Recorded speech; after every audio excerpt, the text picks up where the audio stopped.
Voilà, nous allons passer à notre dernière oratrice et je demande à Bernard, j'invite Bernard à nous la présenter.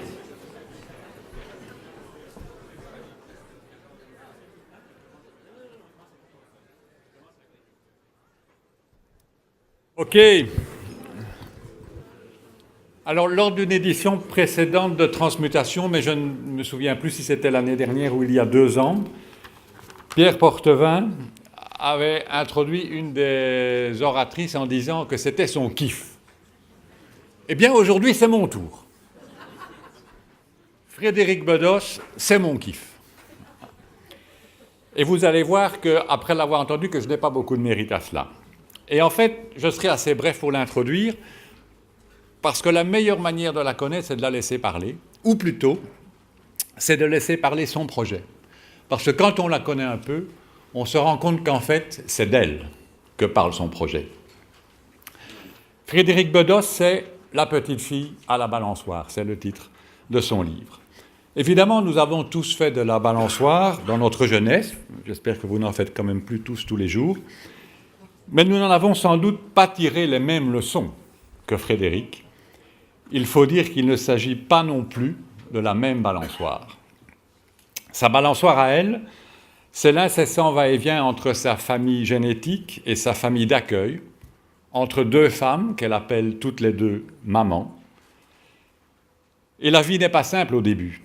Alors la balançoire, c'est le mouvement complexe entre la peur et le courage, entre la résignation et la résistance, entre l'abandon et le projet, entre le nord de la France, l'île Roubaix, une petite localité appelée, c'est prémonitoire, Croix, où demeurent les 2 familles, et Paris, où elle intègre l'école du Louvre.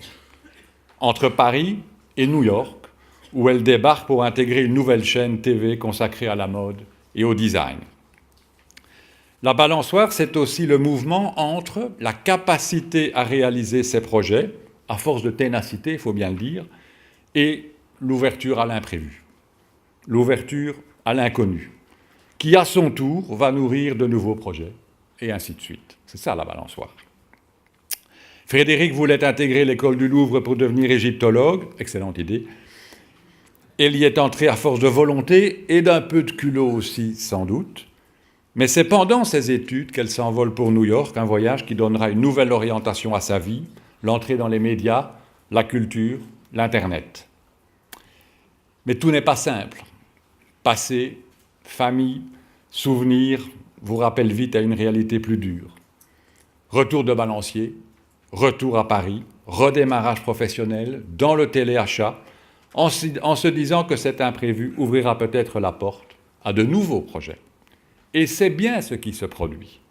Une rencontre fortuite, et Frédéric part à Londres pour travailler à MTV Europe.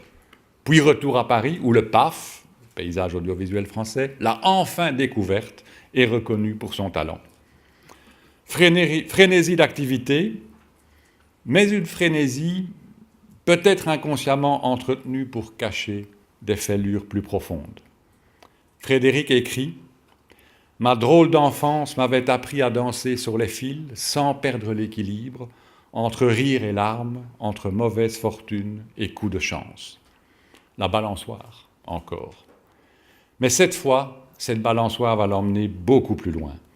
Frédéric décide de changer de vie, de faire sa révolution responsable, de transformer ses difficultés en projets positifs, de mettre ses expériences au service des autres, et comme elle le dit, de prendre un risque pour vivre une vie plus intense. Prendre un risque pour vivre une vie plus intense. C'est la naissance de son projet. Alors, laissons parler ce projet.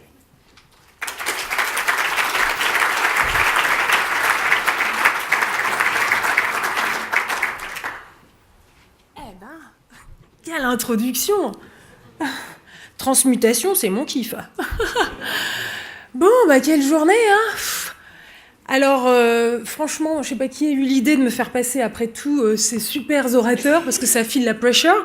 Et en plus, je suis la seule nana après tous ces hommes, donc j'ai la jante féminine qui m'attend au tournant. Il va falloir que je sois à peu près à la hauteur. Non, mais trêve de plaisanterie. Bon, c'est passionnant, c'est super, c'est un privilège d'être là. Effectivement, je vais vous raconter un petit bout de ma vie, mais pour partager avec vous les questionnements que l'on aborde depuis ce matin, finalement, effectivement, ce questionnement qui nous taraude, cette envie de sens, cette envie d'une vie intense et qui nous embarque vraiment, qui nous emmène vers quelque chose de plus grand que nous, parce qu'on subodore, on sent ça, on a ça instinctivement chevillé au cœur et aux tripes. On sent bien qu'autre chose est possible, autre chose que ce que nous sonne cette société tous les jours. Alors, il faudrait qu'on vive dans une vie bien confortable. Il faudrait qu'on réussisse à avoir donc une bonne assurance vie, tout ce qu'il faut comme sécurité, et puis un fauteuil super confortable dans lequel on va finir par crever, quoi. Donc ça, c'est super. Donc non, on a envie d'autre chose. Alors c'est vrai que dès lors que l'on veut quitter le confort pour une vie plus intense, ça veut dire qu'il va falloir prendre des risques. Alors pour prendre un risque qui vaille la peine, il faut identifier effectivement un objectif qui nous exalte. C'est ce que Abdenour Bidar nous dit depuis tout à l'heure, cette exaltation, ce qui va nous amener à aller vers une certaine élévation de notre être. Alors, en fait, je pense que, puisqu'on est en train de parler de révolution depuis ce matin, je pense qu'on vit plusieurs révolutions dans nos vies, chacun de nous. On a des passages, et d'ailleurs pendant longtemps il y avait des rites de passage. Aujourd'hui nos sociétés ont un peu balayé tout cela. Il n'empêche que nous avons à passer des étapes dans nos vies. Il y a des moments où nous avons des rendez-vous avec nous-mêmes. Et ce sont des moments très particuliers parce que ça nous ramène à des questionnements intérieurs et souvent à faire des choix. Et le choix, évidemment, c'est compliqué parce que ça veut aussi dire du renoncement. Et donc, c'est compliqué, ça nous taraude. Est-ce qu'on va faire le bon choix ? Alors moi, comme vous tous, j'ai eu moi aussi ces fameux moments de rendez-vous avec moi-même. Bernard a fait allusion à quelques moments. Et moi, celui que j'ai envie de vous partager, c'est un rendez-vous qui m'a amené à changer de vie professionnelle et de vie personnelle en même temps. D'ailleurs, ça a été un déclic professionnel, tout comme un déclic personnel. Et c'est la raison pour laquelle ce dont je vais vous parler lie les deux. Il y a cette porosité entre ma vie personnelle et ma vie professionnelle. On est en 2008 quand j'ai ce double déclic. Donc c'est vrai que je suis journaliste, que j'ai fait 20 ans de télé, un petit peu partout dans le monde, New York, Londres, et puis finalement un petit peu partout dans le monde. Je suis une femme de médias. Et c'est la raison pour laquelle aussi on a parlé de révolution des médias pour parler de ma conférence. Et c'est vrai que si on veut faire une véritable révolution, le rôle des médias est absolument central parce que c'est le grand micro. Et donc quel est le message que véhicule ce grand micro ? Ce micro qui n'a jamais eu autant de puissance, auquel on a véritablement énormément de difficultés à échapper. Il faut habiter sur la planète Mars pour échapper aux médias aujourd'hui. Et donc quel est le message qu'il véhicule ? C'est exactement la question que je me suis posée quand j'ai eu ce déclic professionnel en 2008, donc femme de médias, et d'un coup je me dis, mais je pose un regard critique, un regard nouveau sur le rôle des médias d'aujourd'hui et surtout sur celui de la télévision, parce que c'est le média dans lequel je sévis le plus, mais surtout parce que c'est le média le plus populaire et celui qui laisse le plus de traces dans les cœurs et dans les têtes, parce que c'est le son et l'image. Et vous savez que les dernières études stipulent qu'on regarde en moyenne entre 3h30 et 5h par jour la télévision. Et ça, c'est que des moyennes dans le monde. Donc c'est juste énorme. Alors, quels sont les messages ? Si on regarde bien, il y a eu comme peu à peu, plus les médias prenaient de puissance de feu, puissance de frappe, plus les messages devenaient médiocres. Et si c'était juste de la médiocrité, on s'en sortirait bien. C'est surtout que ce sont des messages de plus en plus violents, des messages qui finalement décryptent le monde d'une manière de plus en plus anxiogène. Et donc, qu'est-ce que ça fait à grande échelle ? Jour après jour, heure après heure, mois après mois, nous baignons comme ça dans cette ambiance anxiogène. Et donc, ça distille la peur dans nos cœurs, la peur à grande échelle. Et la peur, bien sûr, on le sait, il y a le fameux dicton qui dit que la peur paralyse. Mais la peur aussi, quand on y réfléchit bien, ça a une mécanique délétère qui est le repli sur soi, la stigmatisation de l'autre. Et puis, finalement, la peur empêche d'aimer. La peur empêche d'aimer. On pense souvent à la haine comme l'ennemi de l'amour, mais la haine, c'est souvent de l'amour blessé, tout simplement. Le véritable ennemi de l'amour, c'est la peur. Comment est-ce que vous allez partager si vous avez peur de manquer ? Comment vous allez vous approcher de votre voisin si vous avez peur qu'il vous attaque ? Le véritable ennemi de l'amour, c'est la peur. Et nous avons une machine dans laquelle nous déversons des milliards, une machine aux moyens incroyables qui distille la peur à grande échelle dans nos cœurs et qui nous font grandir avec des images de plus en plus violentes, nous et nos enfants, et souvent avec notre argent, nos impôts.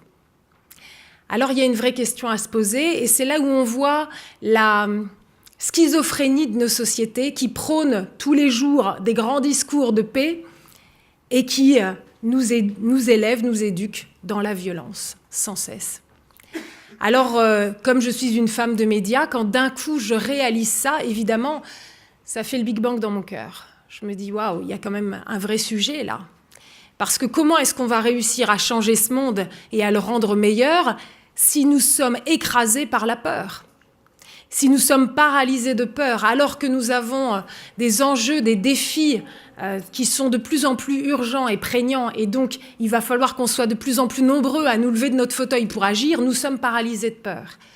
Et nous commençons à bâtir des murs qui nous séparent à cause de cette peur. Et c'est ce que l'on voit un peu partout dans le monde aujourd'hui. Et donc ça, c'est le déclic professionnel. Et en même temps que j'ai cette réflexion, donc on est en 2008, j'ai un déclic personnel. J'ai toute l'histoire de mon enfance qui remonte à la surface. Une enfance dont j'avais jamais parlé pendant ces 20 ans dans les médias. Vous savez, le petit monde des médias aime bien parler de lui. Donc quand vous présentez des émissions de télé, tout ça, vous faites la couverture des magazines, on vous pose des questions, etc. Et moi, quand on me posait des questions, des questions personnelles sur la famille, mon enfance, j'avoue que je noyais un peu le poisson. Et voilà que tout ça revient dans ma tête, dans mon cœur de façon puissante. Et d'un coup, ça me donne une inspiration. Et ça va me faire prendre la tangente. Alors du coup, si vous l'acceptez, d'abord, je vais vous évoquer un petit peu cette histoire d'enfance. Ça vous va ? Ça marche comme programme ? J'en ai pas d'autre. J'ai pas de plan B. Ok. Alors, l'histoire de mon enfance, tout commence par une histoire d'amour. Vous avez sur cette photo un couple extraordinaire, Marie-Thérèse et Michel, qui vont devenir mes parents adoptifs. Un couple tout simple du nord de la France, comme l'a dit tout à l'heure Bernard. Donc là, en fait, sur cette photo, ils sont tout jeunes, ils sont fiancés, ils sont amoureux, ils savent qu'ils ont envie de se marier, ils savent aussi qu'ils aiment les enfants, ils ne savent pas ce qui les attend. Ils vont s'installer dans une petite maison à Croix, donc on est dans la banlieue lilloise, on n'est pas bien loin de chez vous les Belges, et je peux vous dire qu'on vous aime bien dans le Schnorr, on aime bien les Belges. Et donc, ils s'installent dans cette petite maison. Et puis, voilà, ils s'aiment. Et puis, au bout de quelques années de mariage, au tout début de leur aventure maritale, ils font une rencontre magique qui va complètement changer le cours de leur vie. Ils vont rencontrer un homme extraordinaire qui est Edmond Kayser, le fondateur d'une ONG qui s'appelle Terre des Hommes, une ONG suisse, parce que Edmond Kayser est suisse. Si vous avez le temps de googliser Edmond Kayser, vous ne perdrez pas votre temps, parce que c'est vraiment un homme extraordinaire. Il est décédé maintenant, mais c'était un homme qui était vraiment épris de justice, qui avait une niaque incroyable, qui était capable d'écrire des lettres enflammées pour remonter les bretelles des grands dictateurs. C'était vraiment une tête brûlée, mais pour la bonne cause. Et donc, avec cette ONG Terre des Hommes, il volait au secours de l'enfance défavorisée du monde entier. Et mes parents, donc, rencontrent cet homme et ils ont un coup de cœur incroyable. Et ils décident de s'engager à ses côtés, sachant que Edmond Kayser a décidé de lancer la filiale française de l'ONG qui est donc suisse. Et donc mes parents s'engagent bénévolement à ses côtés. Et in fine, mon père deviendra le président de Terre des Hommes France. Alors quand ils s'engagent dans cette aventure, ils ont plusieurs tâches à accomplir, dont notamment décortiquer des dossiers pour des enfants qui ont besoin de familles d'accueil ou de familles d'adoption. Des dossiers d'enfants qui viennent du monde entier. Alors mes parents commencent à accomplir cette tâche. Et puis voilà que quelque chose d'inattendu va se produire. régulièrement, ils vont tomber sur des dossiers bien plus complexes que d'autres. Des dossiers tellement complexes que ça fait de certains de ces enfants ce qu'on appelle des enfants inadoptables. Alors vous imaginez ce mot inadoptable sur le front d'un enfant. Voilà, en gros, pour cet enfant-là, c'est déjà foutu, la société l'a déjà condamné, c'est foutu. Alors qu'est-ce qui fait qu'un enfant peut être considéré comme inadoptable ? En gros, il y a 3 raisons principales. Un enfant qui est déjà trop âgé, parce que les couples cherchent en priorité des tout jeunes enfants, voire des bébés. Un enfant qui est déjà traumatisé par la vie, parce qu'un parcours de vie très chaotique. Alors quand on sait que l'adoption, c'est pas quelque chose de simple, eh bien, adopter un enfant traumatisé, ça charge un peu la barque. Et puis, 3e raison, ça peut être un enfant qui souffre de handicap très lourd, trop lourd. Et la vérité, c'est que mes parents tombent souvent sur des dossiers dans lesquels il y a un petit peu tout ça à la fois. Et alors, à chaque fois qu'ils tombent donc sur un de ces dossiers, eh bien, mes parents ont le cœur brisé et ils se disent « on ne peut pas le laisser de côté, on le prend ». Ce qui va faire qu'au bout de leur aventure, ils auront ainsi sauvé, adopté, ils auront ouvert leur cœur et ils auront poussé les murs pour élever une 20aine d'enfants venus du monde entier, tous considérés comme étant inadoptables. Voilà un petit peu l'histoire que je vais vous raconter. Alors, qu'est-ce que ça signifie ? Évidemment, ça signifie du défi. Alors, sur cette photo, j'aime bien parce que ça nous permet de nous remettre dans le contexte de l'époque. On est à la fin des années 60, début des années 70, comme vous pouvez le voir, des couleurs flashy, les longs cheveux de hippie, les pattes def. Voilà, on est bien dans l'ambiance. Et on est donc dans cette petite ville de province, à Croix. Et qu'est-ce qui se passe ? Il se passe qu'on ne passe pas inaperçu. Mes parents, ce sont des gens très simples, des gens très humbles, très discrets. Et donc, c'est pas simple de ne pas passer inaperçu. C'est déjà un premier sacrifice. Parce qu'à la fin des années 60, eh bien, l'adoption internationale, c'est pas quelque chose d'usuel. À l'époque, quand on adoptait un enfant, en règle générale, on adoptait un enfant qui nous ressemble. Et donc, quand on était un couple de blancs, ce qui était le cas de mes parents, eh bien, on adoptait un enfant de type caucasien, comme on disait. Ça pouvait être un enfant des pays de l'Est, par exemple, mais en tout cas, il était blanc.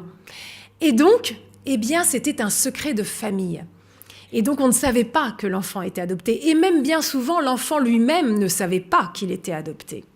Et voilà que vous avez d'un coup une famille qui commence à adopter non pas un, non pas deux, non pas trois, mais alors plus que 10, plus que 15. Et en plus, ils sont de toutes les couleurs. Et puis alors, c'est quoi ? On dirait quoi ? La cour des miracles, qu'est-ce que c'est qu'y vivent ces gens ? Parce que c'est ça que j'ai découvert. C'est qu'aujourd'hui, quand je raconte l'histoire de ma famille, bien souvent, eh bien, il y a des regards émerveillés. À l'époque, c'est pas du tout le cas. Et ça, je l'ai appris en écrivant l'histoire de ma vie. Donc, en écrivant cette histoire, je suis allée voir mes parents, puis je leur ai posé un petit peu des questions pour mieux comprendre ce qui s'était passé quand on était petit. Parce que nous, on vivait les choses naturellement. Et là, j'ai découvert, eh bien, qu'à l'époque, mes parents se sont fait énormément critiquer, juger, notamment par le voisinage, par les gens autour. Les gens disaient « Qu'est-ce que c'est que ces gens ? Qu'est-ce qu'ils vivent dans leur maison ? Ils sont bizarres, ça doit être des illuminés, voire pire. » Alors c'est très intéressant, et c'est la raison pour laquelle je le partage avec vous, parce que ça signifie que dès lors que vous repoussez les limites, dès lors que vous montrez qu'autre chose est possible, même si c'est pour la bonne cause, parce qu'on parle là d'un couple qui voulait juste sauver des enfants, eh bien vous allez déranger. Et donc, ne vous attendez pas à ce qu'on vous tresse des couronnes de laurier, même pour faire du bien. Et donc, comme un homme averti en vaut 2 et qu'une femme en vaut 4, ça vaut le coup de le savoir. Donc, ça veut dire que si vous identifiez un but, un défi qui vous semble vraiment valoir la peine, n'hésitez pas, foncez, allez-y, mais prenez la récompense dans la cause elle-même. Parce qu'encore une fois, c'est pas évident qu'on vous tresse des couronnes de laurier. Ce qui compte, c'est que ça vaille la peine. En tout cas, pour nous, ça a changé beaucoup de choses. Alors, qu'est-ce que ça signifie ? Ça signifie aussi que, évidemment, c'est pas un long fleuve tranquille. C'est une aventure extraordinaire et une aventure qui challenge. Alors, moi, ce que j'ai compris, c'est que le miracle, parce qu'il a fallu véritablement un miracle pour que cette aventure puisse être possible et pour que cette famille fasse famille, que ce soit une véritable famille? Eh bien, il a fallu 2 facteurs. Il a fallu évidemment l'amour, la patience, l'immense tendresse de mes parents, mais il a fallu aussi l'immense tendresse que nous avons su nous donner entre frères et sœurs. Je vous l'ai dit, l'adoption, c'est pas quelque chose de facile. Et donc, pourquoi c'est pas facile? Parce que un enfant que l'on adopte souffre d'une blessure quasi indélébile, c'est celle de l'abandon. Ce sont des enfants qui ont été abandonnés. Et ça, c'est terrible parce que, eh bien, ça fait un enfant qui vit avec une épée de Damoclès au-dessus de la tête, la peur d'être abandonné à nouveau. Et ça, c'est terrible. Et ça va demander un déploiement immense de tendresse pour recréer la confiance, pour faire en sorte que l'enfant puisse croire que cette fois, c'est la bonne. Mes parents disaient, le tout, c'est pas d'adopter un enfant. Le tout, c'est que l'enfant nous adopte. Donc ça, c'est un immense défi. Et puis, c'est aussi un enfant qui souffre d'une certaine culpabilité parce qu'il ne sait pas pourquoi il a été abandonné. Alors, de façon inconsciente comme ça, il pense que peut-être qu'il a fait quelque chose de mal qui explique cet abandon. Alors ça aussi, ça charge la barque.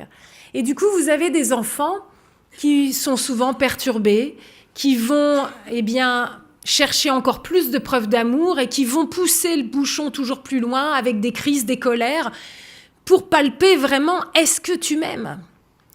Et donc, c'est compliqué.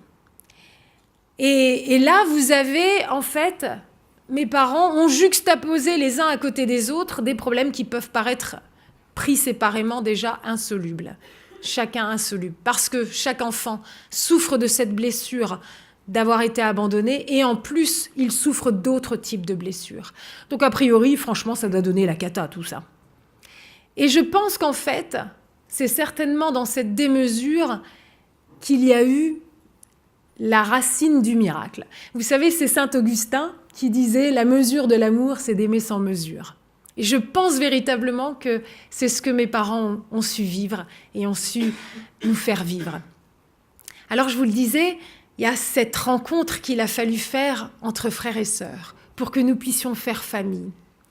Si chacun de nous étions restés le nez collé à notre nombril, à notre petite histoire, parce que nous arrivions tous avec un passif, un passé, une histoire déjà douloureuse, des blessures, eh bien, voilà, si nous étions restés comme ça, le nez collé à notre nombril, à notre histoire, nous n'aurions jamais cessé d'être en colère, de revendiquer plus d'amour, et donc ça aurait été le chaos, la cacophonie, ça aurait été véritablement impossible. Mais voilà que d'un coup, on se décentre de soi, et tout à l'heure vous parliez de se décentrer, hein. On se décentre de soi, et qu'est-ce qu'on voit à droite, à gauche? Un petit frère, une petite sœur, qui a peut-être encore plus de raisons que nous d'être en colère, d'avoir mal, etc. Et là, qu'est-ce qu'on se pose comme question? Comment est-ce que je peux l'aider? Et là, sans le savoir, au moment où on commence comme ça à se tourner vers l'autre pour vouloir l'aider, sans le savoir, on se sauve soi-même. Et ça, c'est véritablement la clé. Et c'est la clé de notre humanité, à tous. Parce que l'être humain est un être sociable. À part pour quelques ermites, en règle générale, la solitude, ça ne nous réussit pas. Et donc, c'est vrai que nous accomplissons, nous arrivons véritablement à vivre pleinement et à goûter au bonheur au moment où on se décentre de soi pour aller à la rencontre de l'autre. Parce que nous vivons dans un monde blessé. Nous sommes tous, toutes et tous, des êtres blessés. À différents niveaux, mais pourquoi hiérarchiser? Nous sommes toutes et tous des êtres blessés. Et c'est la raison pour laquelle c'est si compliqué de nous rencontrer. C'est si compliqué d'aller à la rencontre de l'autre, de le découvrir. Parce que nous avons cet instinct de bâtir des murs qui nous séparent pour nous protéger. Comment est-ce que vous vous approchez d'un animal blessé? C'est très compliqué. Forcément, il est agressif parce qu'il veut se protéger. C'est l'histoire même de notre humanité. Et là, évidemment, c'était de façon encore plus aiguë. Et pourtant, c'est qu'en allant à la rencontre de l'autre que l'on se sauve soi-même. Et c'est ce mystère-là que nous avons pu toucher du doigt dans notre famille et que nous avons donc eu le privilège de vivre. Alors pour que vous compreniez encore mieux de quoi je parle, je vais juste vous partager quelques anecdotes. Vous voyez sur cette photo, vous avez une jolie petite blonde ici. C'est ma petite sœur Cathy. Cathy, quand elle est arrivée à la maison, elle avait 4 ans et demi, 5 ans. Et quand elle est arrivée, elle était toute violence. Quand vous vous approchiez de Cathy, elle vous tirait les cheveux, elle vous griffait, elle vous mordait. Enfin, c'était juste dingue. Elle n'était que violence. Jusqu'à ce qu'elle arrive chez mes parents, elle avait été élevée par sa famille biologique. Et en fait, les services sociaux, un beau jour, se sont aperçus que toute sa petite enfance, eh bien, elle avait été très violemment martyrisée par ses parents biologiques. Et donc, le seul langage que connaissait Cathy, c'était celui de la violence. Et quand les services sociaux ont posé la question aux parents, mais pourquoi est-ce que vous avez frappé si violemment cet enfant pendant toute son enfance ? Ils ont dit des trucs incroyables du genre « bah oui, mais elle est pénible, quand on l'appelle, elle répond pas, etc. » Pas étonnant parce que Cathy, elle est née sourde, sourde profonde. Et donc non seulement Cathy souffrait de cette solitude que crée la surdité, mais en plus, elle ne voyait que les coups pleuvoir sur elle. Et donc pas étonnant que quand elle arrive à la maison, elle soit toute violence. Et voilà, et donc face à cette attitude très complexe, eh bien, pendant des mois et des mois, à chaque acte de violence, ma mère va répondre par une caresse. Ça vous donne une petite idée du caractère de patience et de tendresse de ma maman, qui en plus n'avait pas que Cathy à s'occuper. Et voilà que quelques mois après l'arrivée de Cathy, arrive mon petit frère Gaston. Gaston, il arrivait tout droit du Cameroun, il avait 7 ans, et au Cameroun, il était tombé dans un feu, ce qui fait qu'il avait totalement perdu son visage. Sur cette photo, on voit Gaston, mais c'est déjà quelques années après son arrivée, donc il a déjà subi plusieurs opérations chirurgicales. Au moment où il arrive, son visage est à vif, c'est un peu comme du steak haché. Ce qui fait que c'était très effrayant. Et donc dans la rue, les gens changeaient de trottoir, hurlaient, lui disaient d'enlever son masque, l'insultaient. Ça restait un petit garçon qui faisait face au monde extérieur avec un courage extraordinaire. Et donc Cathy voit arriver Gaston à la maison. Et de loin, elle montre tout de suite avec des gestes qu'elle ne veut pas s'approcher de lui, qu'elle le trouve effrayant. Évidemment, personne ne la force. Mais voilà que pendant plusieurs jours d'affilée, Cathy va observer à la dérobée Gaston. Elle va l'observer et elle qui est sourde, peu à peu, elle va comprendre que Gaston est quasiment aveugle. Parce que dans le feu, il a perdu un œil et puis l'autre ne voit plus que quelques dixièmes. Et alors Cathy va dépasser sa peur et elle va commencer à s'approcher de Gaston. Et puis peu à peu, elle va lui prendre la main et elle va lui faire visiter toute la maison. Et un amour immense de frères et sœurs va commencer à naître entre Cathy et Gaston. Et vous savez, dans le feu, Gaston avait perdu une partie de ses cheveux et derrière, ça faisait un peu une tonsure comme les moines, vous voyez. Et c'était devenu l'endroit préféré pour Cathy pour l'embrasser. Vous voyez à quel point ces deux humanités terriblement blessées ont su se rencontrer pour pouvoir finalement trouver la consolation et trouver la joie. Et j'aime énormément cette photo parce qu'on voit qu'il y a beaucoup de joie et on voit avec quel regard de tendresse Cathy couve son petit frère Gaston. Et c'est vrai qu'il y a cette joie. Et tout à l'heure, on l'a évoqué, la joie de vivre, cultiver la joie de vivre. Ça aussi, c'est une clé extraordinaire. Au-delà des discours, au-delà de qu'est-ce que nous avons à partager, si ce n'est la joie d'être ensemble. Vous voyez, quand on voit les beaux sourires de ma sœur Virginie, qui est de Corée, ma sœur Hélène, qui est d'Inde, du Sud, Bangalore, vous savez que sur son dossier, il était indiqué trop foncé. Alors aujourd'hui, ce serait plus légal de marquer ça noir sur blanc. Mais j'ai comme l'impression qu'il y a des relents en ce moment. Donc il faut être vigilant. Il va falloir qu'on apprenne à vivre ensemble. Il va falloir qu'on apprenne à se rencontrer, malgré nos blessures, et surtout parce que nous sommes blessés, il va falloir qu'on se rencontre. Donc la joie. Alors j'aime bien montrer quelques images de joie, parce que quand je raconte l'histoire de ma famille, on pourrait croire que j'invente. Et pourtant non.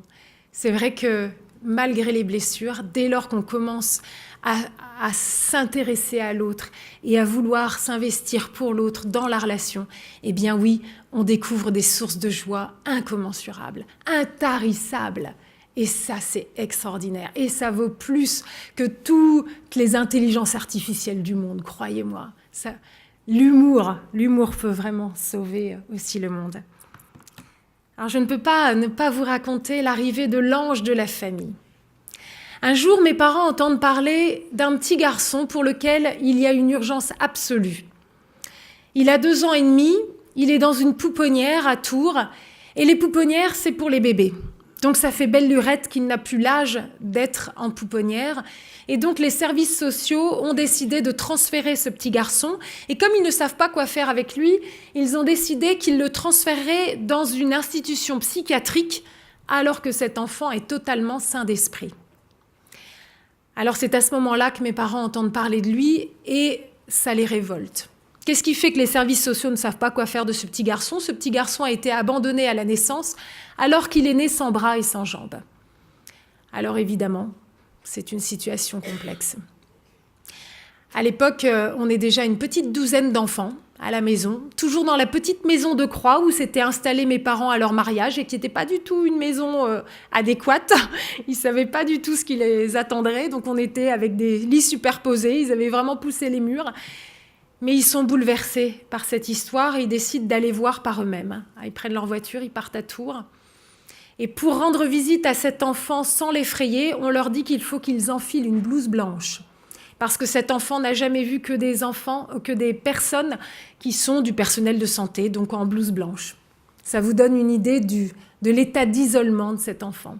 Donc ils enfilent la blouse blanche et ils découvrent Pierre Vincent. Et ils tombent littéralement amoureux. Ils sortent de cette visite bouleversés, mais ils ont bien conscience que là, la barre est encore plus haute. Alors, pour la seule et unique fois de l'histoire de notre famille, ils vont nous réunir, tous les enfants de la petite maison de l'époque, ils vont nous réunir dans le petit salon et ils vont nous expliquer, ils vont nous parler de Pierre Vincent et ils vont nous dire, voilà, on veut vous demander votre permission. Parce que si nous décidons de prendre Pierre Vincent, alors on aura besoin de vous parce qu'il faudra être attentif à ses moindres besoins. Alors on vous laisse la journée pour réfléchir et puis ce soir on se retrouvera et vous nous direz ce que vous en pensez. Pour la seule et unique fois de notre famille, il y avait cette permission demandée. Et donc je me souviens très bien qu'avec ma sœur Hélène et ma sœur Virginie, on est montés dans notre chambre. Et c'est ça qui est magique, c'est que les enfants, c'est très concret. C'est très concret. C'est pas du blabla, c'est pas de la philo, c'est très concret. Qu'est-ce qu'ils ont fait, les enfants ? Qu'est-ce qu'on a fait ? On a pris une de nos poupées préférées, on lui a enlevé les bras et les jambes pour regarder à quoi ça ressemble. Ok, alors de quoi on parle là, hein ? C'est quoi la situation ? Et on a regardé cette poupée démembrée, et pour nous, ça nous a paru évident que ça restait un petit garçon, donc on voyait pas où était le problème. Vous voyez un peu ? Il faut vraiment qu'on redécouvre nos cœurs d'enfants, hein, parce qu'il y a plein de problèmes qui tomberaient d'eux-mêmes. Ce qui fait que ce soir-là, quand on s'est retrouvés dans le petit salon de l'époque, mais ça a été un grand oui à l'unanimité, et même un oui, mais qui jaillissait du cœur. On était déjà super excités à l'idée de rencontrer ce petit bonhomme. On sentait bien, notre instinct nous disait qu'on allait vivre une grande aventure. Et on ne s'est pas trompé. Il a fallu attendre quelques mois, le dossier d'adoption, tout ça, l'administration française, bon. Et puis ça y est, mes parents sont partis chercher Pierre Vincent. Donc, je vous rappelle, on est dans le nord de la France, donc ils prennent leur voiture. Donc, on ne sait pas exactement combien d'heures ça va prendre, tout ça. Et on attendait, dans le petit salon, on attendait leur retour, excités, comme si on attendait le petit Jésus dans la crèche. Alors, il y avait vraiment un petit côté comme ça. Et puis, ça y est, ils sont arrivés. Et là, vous voyez donc maman avec Pierre Vincent dans les bras. Là, il est déjà un petit peu plus âgé. Vous savez, un petit garçon de 2 ans et demi qui a ni bras ni jambes, on dirait un petit bébé de 6 mois. Mais vous voyez la bouille de mon petit frère. Sincèrement, mais comment ne pas fondre ? Donc, on a fondu. On a littéralement fondu. Et quand je vous dis que c'est l'ange de la famille, c'est que véritablement, Pierre Vincent nous a fait passer à un autre niveau de famille.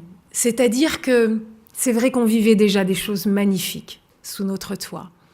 Mais d'un coup, Pierre Vincent nous a littéralement cimentés, soudés en tant que famille, parce qu'il nous a donné l'immense privilège, l'honneur, la grâce, de pouvoir lui prêter nos bras et nos jambes, et donc de devenir un seul corps. Et ça, croyez-moi, c'est extraordinaire. Alors vous voyez, quand aujourd'hui j'entends parfois des choses horribles, des personnes dire des enfants comme ça, on ne devrait pas les laisser naître. Ils ne connaissent pas Pierre Vincent.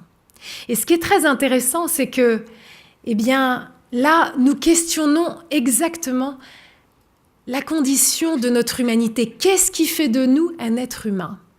Et où est-ce que nous allons placer le curseur de notre humanité? À partir de quand nous avons le droit de vivre? Est-ce que c'est du moment où il nous manque un petit doigt, un bras, une jambe? Quel est le curseur?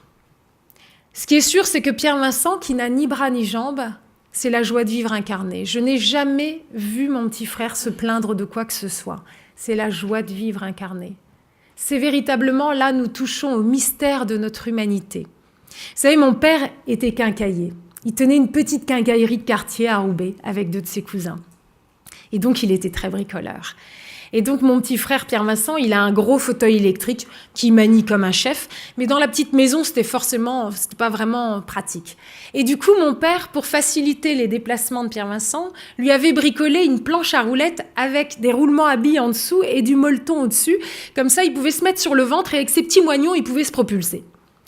Et vous savez, à la maison, c'était toujours la porte ouverte. Donc, il y avait aussi les clodos du coin, parce que moi, je dis les clochards plutôt que SDF. Je trouve qu'il y a aussi des clochards célestes.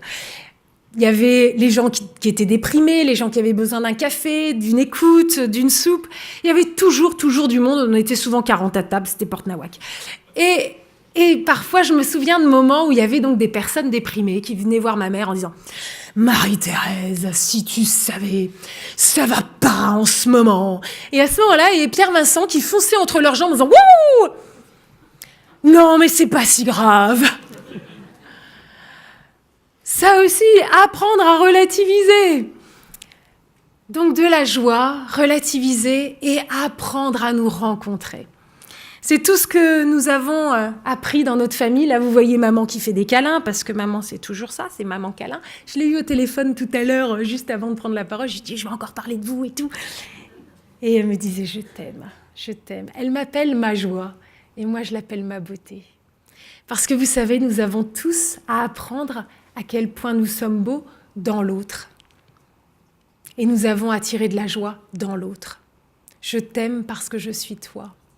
C'est cette empathie-là que nous avons à redécouvrir et que nous avons à développer. Et là, il y a vraiment des trésors d'humanité. Là, on va vraiment pouvoir devenir un homme augmenté ou tout simplement un être humain. Quand je vous dis que c'est la joie de vivre incarnée, Pierre Vincent, toujours en train d'inventer des nouveaux jeux, toujours en train d'inventer des nouvelles bêtises. Les bêtises qu'il ne pouvait pas faire lui-même, il les faisait faire par ses frères. Et puis Pierre Vincent, c'est aujourd'hui le seul sportif de haut niveau de la famille. Il est champion de tir à la carabine, champion de France de tir à la carabine. Il tire jusqu'à 50 mètres. Et puis, il est en D1 de fauteuil électrique et il fait 3 fois par semaine de la natation. Il est juste incroyable. Voilà un petit peu l'histoire de ma famille et l'histoire qui est remontée dans ma tête et dans mon cœur alors qu'on était en 2008. Ça va ? On remet le puzzle ? On est en 2008 quand tout ça revient en moi. Et ça fait vraiment le Big Bang en moi. Et là, je me dis, mais finalement, des gens comme mes parents, ce sont des héros. Des héros de l'ombre, des héros humbles, parce qu'ils n'ont pas fait ça pour la gloire, pour la lumière, c'est pas du tout leur délire. Et je me suis dit, des hommes et des femmes de cette trempe, il y en a partout dans le monde. Ils sont bien plus nombreux qu'on ne le croit. Ils n'ont pas tous adopté une vingtaine de mômes, mais ils s'attaquent tous à des problématiques bien réelles, bien concrètes. Et ils ont décidé à un moment de relever les manches et d'aller dans l'arène. Et ils soulèvent des montagnes. Et ils font des miracles chaque jour. Et donc, ces hommes et ces femmes, eh bien, ce sont des sources d'inspiration formidables.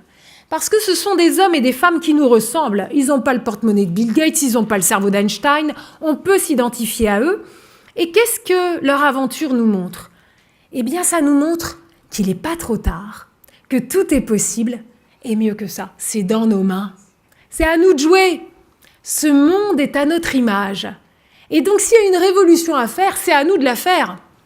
Et donc, il faut arrêter de penser que c'est forcément les puissants de ce monde ou les politiques. La vérité, c'est que c'est notre monde. Et que donc ce monde, si nous sommes de plus en plus nombreux à nous lever chaque matin en nous disant « j'ai envie de donner le meilleur de moi-même », de facto, le monde change. Et je me suis dit, ça c'est peut-être un message qui vaut la peine d'être diffusé à grande échelle. C'est peut-être ça que les médias devraient véritablement se faire le porteur. De montrer le meilleur de nous, parce que ces hommes et ces femmes, ces fameux héros humbles du monde entier, nous montrent ce qui nous habite de meilleur. Et nous montrent à quel point, il y a là un chemin de vie plein de joie, plein d'épanouissement. Je vous dis pas que c'est un long fleuve tranquille. C'est pas pour rien que je les appelle des héros.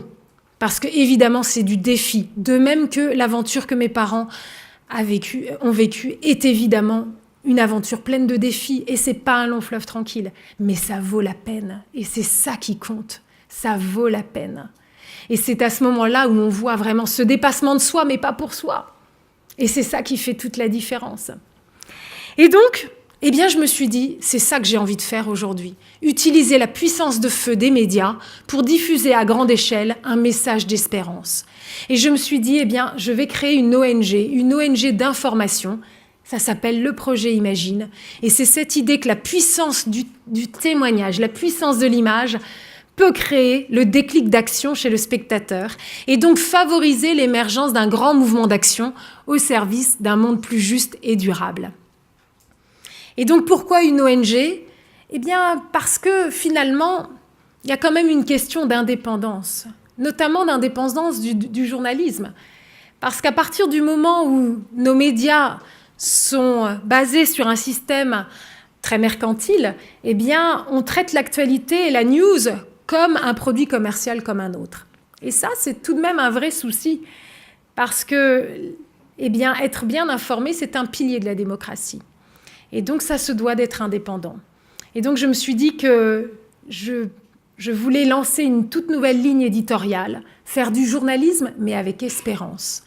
Et ça fait toute la différence. Ça ne veut pas dire faire du journalisme de bisounours, ça ne veut pas dire faire du journalisme niaiseux, ça veut dire, au contraire, tenir une ligne de crête très fragile, très subtile, qui consiste à regarder les problèmes bien en face, ce que font nos héros, pour avoir un diagnostic le plus ajusté possible, pour ensuite se dire, OK, qu'est-ce qu'on fait ? Maintenant qu'on a compris la problématique, qu'est-ce qu'on fait pour y remédier et pour effectivement bâtir un monde meilleur ? Plus le diagnostic est finement ajusté, plus nous saurons trouver les bonnes solutions. Et c'est ça qui compte. L'être humain a cette capacité à se réinventer sans cesse. Et donc, je suis persuadée que malgré l'ampleur des défis, nous sommes capables de nous en sortir, nous sommes capables d'imaginer toutes les solutions possibles et nous avons la niaque qu'il faut. Faut-il que nous soyons libérés de nos peurs ? Et pour cela, il faut de l'espérance. Et c'est ce qu'on essaye de faire avec ces portraits de héros du monde entier, ces hommes et ces femmes qui tous les jours nous montrent à quel point c'est possible et vont à la conquête de territoires inconnus. Donc je me lance dans l'aventure. À l'époque, j'ai pas d'argent, j'ai pas d'équipe, j'ai pas de matos. J'ai juste le cœur qui bat, je sens que c'est ça qu'il faut que je fasse. Donc je fonce. Et donc, on fait les choses par étapes. Le premier défi, faire des films alors qu'on n'a pas une thune ni rien. Et puis, petit à petit, des bénévoles commencent à venir me rejoindre. Et puis, en mars 2010, officiellement, on lance le site.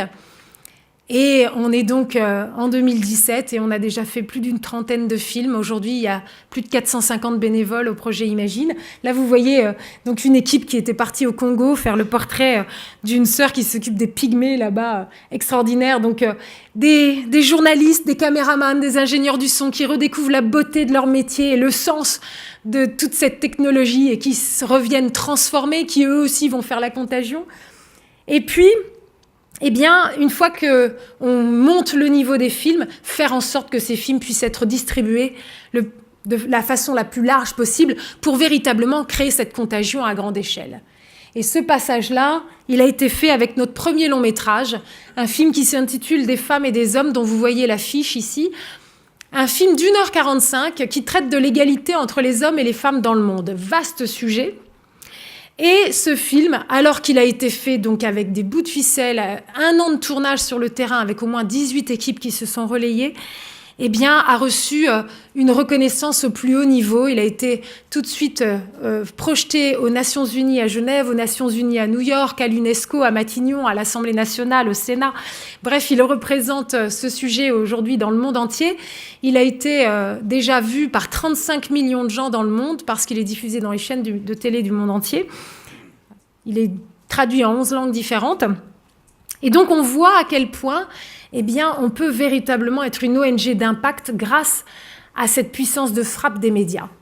Et donc, la mécanique, comme je vous l'ai dit, l'idée, c'est de donner le déclic d'action, l'envie d'agir, et donc favoriser l'émergence d'un mouvement d'action. Donc, est-ce que cette intuition que j'avais dès le début, que la puissance de l'image pouvait créer cela, est-ce que ça allait se révéler vrai une fois que les films allaient être diffusés avec grande ampleur? Eh bien oui. Ce mouvement d'action est en train de prendre forme et c'est enthousiasmant. Oui, ce mouvement d'action est en train de s'incarner par l'action d'hommes et de femmes qui se lèvent de façon isolée à la suite de nos films. Ça, c'est pas évident à faire remonter en termes d'impact parce qu'ils n'ont pas toujours le réflexe de nous le faire savoir, mais ça prend de l'ampleur. Et puis, c'est aussi l'action collective. Parce qu'aujourd'hui, eh bien, nous sommes demandés dans les écoles, dans les prisons, dans les entreprises, dans les villes. Et donc, nous avons des programmes d'accompagnement pour chacune de ces entités. Et je sais que je parle là aussi devant des dirigeants d'entreprises et vous savez à quel point vos entreprises sont un poumon de la société. Et donc, évidemment que l'entreprise a elle aussi ce défi du sens à mettre au cœur de son défi et de son aventure. Elle regroupe des hommes et des femmes qui viennent travailler, donner du sens aussi à leur vie parce qu'elles y passent beaucoup de temps. Et effectivement, l'entreprise a, elle aussi, ce rôle à jouer, sa part à jouer dans la marche du monde. Comment elle va pouvoir s'engager pour améliorer ce monde. Donc, c'était cette bonne nouvelle que nous partageons, cette bonne nouvelle de se dire « Oui, on a besoin de moi. Oui, je suis utile et mon rôle peut être précieux et peut faire la différence. » C'est ça qui se passe. Alors, ce que je me suis dit, c'est que j'allais vous montrer quelques images quand même, parce que je vous parle quand même d'un média qui fait des films, une ONG d'information, donc juste quelques images, parce que je ne peux pas tout vous dire, et puis et après je vous dirai quelques mots. On peut lancer. Ouais, ça marche, génial, trop bien.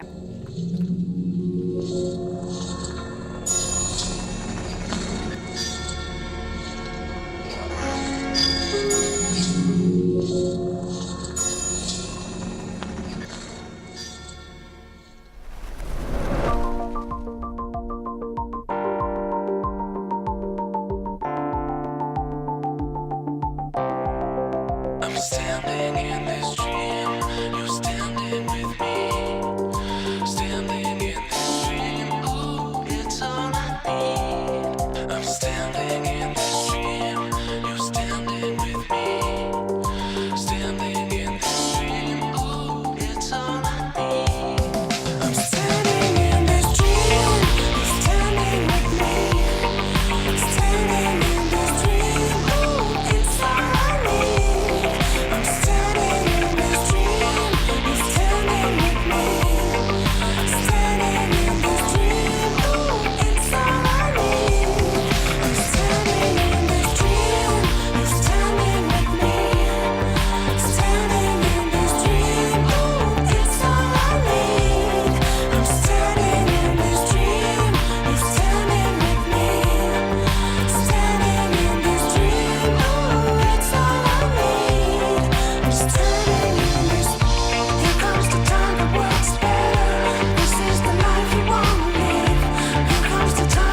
women and men, or the femme et des hommes, is dedicated to gender equality and the empowerment of women. This remarkable documentary pictures dozens of men and women throughout the world who have spoken candidly with director Frédéric Bedos. Madame Bedos makes us walk through a number of stories, some beautiful, some dreadful. We need to learn from both. Ms. Bedos has chosen through her Humble Heroes project to bring to light the many anonymous heroes from all walks of life who make a difference every day around the world. The project aims to encourage everyone to follow suit and build the best we can together. I can only agree.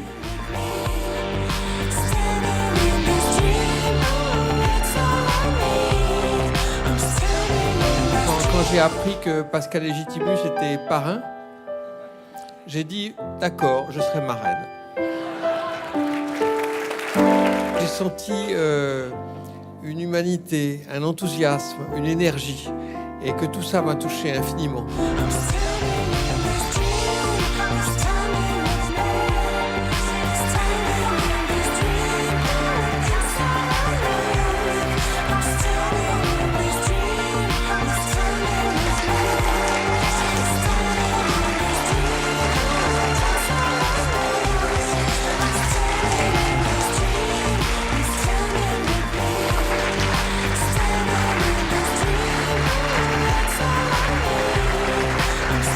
Ça, c'est beaucoup. Parce que ça peut assurer une bonne partie. Par exemple, un trimestre, les petits déjeuners des enfants pour l'école. Elle permet de réaliser les rêves de plein d'autres personnes qui ne sont pas forcément mises dans la lumière et de pérenniser un petit peu leur action. Et c'est vrai que bon, ce chèque il va vite partir, ne vous inquiétez pas, c'est là où c'est bien d'avoir cette capacité de transformer l'argent en richesse et pas juste en argent. Salut, bonjour, je m'appelle Chris, I'm a singer in the band Coldplay, and because we love Project Imagine so much,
C'est chouette. Donc juste quelques images. Alors il est déjà obsolète ce showreel, il date de 2015, on est en train d'en faire un nouveau, mais juste pour vous donner une idée, on fait tellement de choses, il se passe tellement de choses, c'est vraiment extraordinaire. Vous l'avez compris, on ne marche qu'avec des dons et en plus on fait des dons aux héros, donc c'est toujours un cercle vertueux. Venez nous rejoindre si ça vous botte, évidemment qu'on a besoin de vous. Mais je voudrais juste vous dire un tout petit mot de conclusion tel que je le ressens. Vous voyez, finalement, de quoi je vous parle depuis le début de ma prise de parole? De quoi je vous parle? Je vous parle d'amour. Je vous parle que d'amour. Et c'est le mot qu'on n'a pas tellement osé prononcer, en fait, depuis ce matin. On a tourné autour du pot. Moi, je suis journaliste et je peux vous dire que dire le mot amour quand on est journaliste, c'est pas génial. D'un coup, on n'est pas un journaliste sérieux, quoi. Hein, on est un journaliste au rabais. Et je pense qu'on vit dans une société qui, effectivement, a rendu ce mot, là, d'un coup connoté comme si c'était devenu un gros mot. Et on n'ose plus l'utiliser. Moi, je crois que c'est un grand mot. Et je crois même que c'est le seul mot. Je crois que par peur du ridicule, eh bien, nous avons peu à peu fait baisser nos standards. Et du coup, aujourd'hui, eh bien, on nous prône comme un Graal, un monde de tolérance. Alors, il faudrait bâtir un monde de tolérance. Alors là, je ne vous dis pas, hein, le level, génial. Bah moi, très sincèrement, je vous pose la question, qui rêve d'être toléré? Qui rêve d'être toléré? Et je peux vous dire que dans ma famille, si mes parents s'étaient contentés de nous tolérer sous leur toit, on n'aurait pas été sauvés. Ils ont été jusqu'à nous aimer. Et c'est ça qui nous a sauvés. Alors il va falloir qu'on apprenne à s'aimer. Et c'est ça notre chemin d'humanité. Et c'est ça qui va nous sauver. Et après, ça vaudra vraiment le coup de vivre 200, 300 ans ou même l'éternité. Parce que seul l'amour est éternel. Alors s'il y a une révolution à faire, c'est la révolution de l'amour. Et on est tous attendus dans cette grande aventure-là.